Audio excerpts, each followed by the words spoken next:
રાહુલના વિવાદિત નિવેદનોને લઈને ધારાસભ્ય ધવલ પટેલે કર્યો પલટવાર. ધવલ પટેલે પલટવાર કર્યો. રાહુલ ગાંધી માનસિક સંતુલન ગુમાવી ચૂક્યા છે. ગઠબંધન તૂટ્યું હોવાથી રાહુલનું માનસિક સંતુલન બરાબર નથી. રાહુલે પ્રધાનમંત્રી મોદી અને શાહ અંગે કર્યું હતું વિવાદિત નિવેદન. રાહુલ ગાંધીએ દેશના પ્રધાનમંત્રી નરેન્દ્ર મોદી સાહેબ અને દેશના ગૃહમંત્રી અમિત શાહ સાહેબ વિશે જે અભદ્ર ટિપ્પણી કરી છે અને ગદ્દાર કહીને સંબોધન કર્યું છે એ એમની માનસિકતા બતાવે છે અને એ પણ બતાવે છે કે રાહુલ ગાંધીનું માનસિક સંતુલન પૂરી તરીકે ગુમાવી ચૂક્યા છે. મુખ્ય કારણ મને જે લાગે છે કે ઇન્ડી ગઠબંધનનું પૂરું વેરવિખેર થઈ ગયું છે.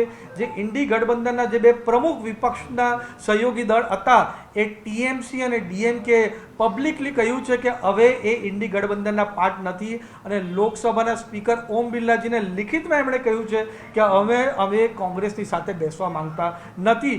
એનાથી ફ્રસ્ટ્રેશનમાં આવીને હવે રાહુલ ગાંધી જે અરાજકતા વાગતી સાથે સાથે ટુકડે ગેંગ અને પાકિસ્તાન જે બોલી બોલે છે એ જ રીતની બોલી આપણા દેશના પ્રધાનમંત્રી મોદી સાહેબ અને દેશના ગૃહમંત્રી અમિત શાહ સાહેબ વિશે બોલી રહ્યા છે. હમણાં દેશના પ્રધાનમંત્રી મોદી સાહેબ 5 દેશોના ટૂરો પર ગયા છે. તેમાં ખાસ કરીને દુબઈમાં યુએઈમાં જઈને આપણા ભારત દેશમાં ક્રૂડ ઓઇલ 6 દિવસનું જથ્થો યુએઈ આપણા માટે સ્ટોર કરશે.